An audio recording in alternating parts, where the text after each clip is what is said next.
හයි අදාරං ආවා පැනිසියඹල මේක මේ දැන් පෙරේතකමට කෑවා කනගත්තුන්ට මතක්කුණේ රිවීව එකක් දාන්න මේක ඩෙසට් කෝන එකෙන් තමයි අරම්තියෙන් රුපියල් මේ ප්‍රඩක්ෂන් එක රුපියල් 160ක් වෙනවා තියෙනවා කියන්නේ ස්වභාවික සියඹලයි කිතුල් පැණි සීනි ලුණුයි වතුරයි ග්‍රෑම් 80ක් වෙනවා බර කාලවල කෑවා ඉතින් කාලවලකට වෙන සෑහෙන ප්‍රමාණයක් කාලා තියෙන්නේ අන්තිම ටික තමයි තියෙන්නේ කාලේ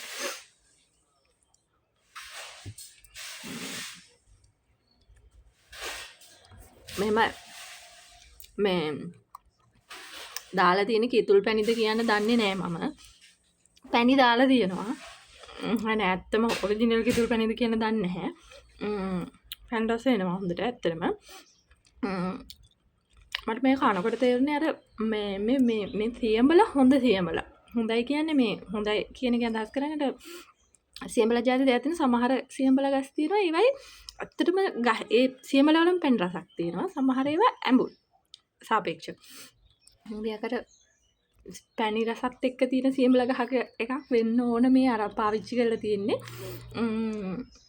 ඒක නිසා ඒකට තව පැණි ලුණු වර ඒවා එකතු වුනහම එන අර සුපිරි රහක් එනවා ඇත්තට අත්තට මේක එකක් තියෙනවා මම ඒක මේක මේ රිවිව් කරනවා කියලා හිතාගත්ත මේක ටිකක් කාගෙන යනකොට මාර රසක් ආවා ඉතින් හොඳයි ඔයගොල්ලෝ try කරලා බලන්න ඩෙසර්ට් කෝන් එකේ පැන්සියබල්